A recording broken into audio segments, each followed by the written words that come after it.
Twisted Mopar Garage back. Another supplement video. See if we can take these here apart. I'm taking the pump off is what I'm doing. So just so you know what I am doing, I'm taking these pumps off, seeing if we got any trash. This here's the secondary bowl, which I kind of figure might have a lot less dirt than the other one had. That's what I'm thinking. Means it wasn't so bad.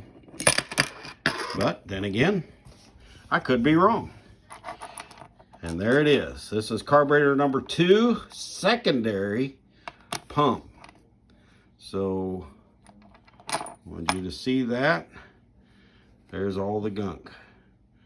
That all will break loose. That will break loose at the most wrong time. And then there's that. There's that. So it's already got a bunch of loose stuff in it.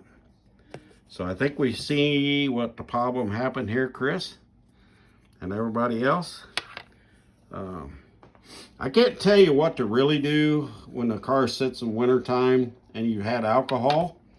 I would strongly suggest that you use, now you got to understand, regular gas is going to have alcohol in it too. So this comes with regular gas. It will have alcohol, and it will have not as bad issues, but it will still have issues, what you see here. Not near as bad. I would suggest that you find no lead gas somewhere and run some type of mix of transmission fluid, or maybe go to your farm and home supply and buy a couple gallon cans of the pre-mixed non-lead or non-alcohol fuel in the jugs and run that through your system before you let the car set.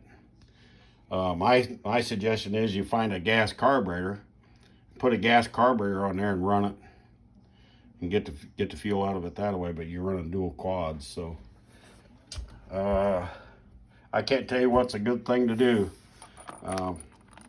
I've run avgas through mine and had excellent luck, but I don't know whether or not you can get avgas in your area. But yeah, you see there's your pump shot, what you was getting. So you can see why you have a problem and the issues. Anyhow, this is my project for the weekend. Like I said, I'm going to get all new gaskets for this thing. New pumps. The springs will be fine. I'll clean the springs up and they'll look like brand new. And it'll have all new pumps, because there's no way you can trust these pumps.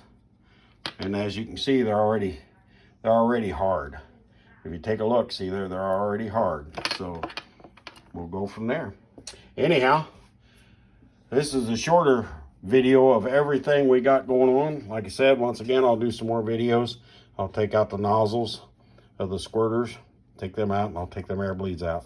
And we'll go through that section of it. So anyhow, here we are. Both carburetors basically torn apart. We see what the problem is. And there is the problem. That is no good, not at any time or any place. So anyhow, that's what's happened. I kind of figured exactly what would happen. Anyhow, I'm going to start cleaning these up, and we'll go from there. All right, guys. Thanks for watching.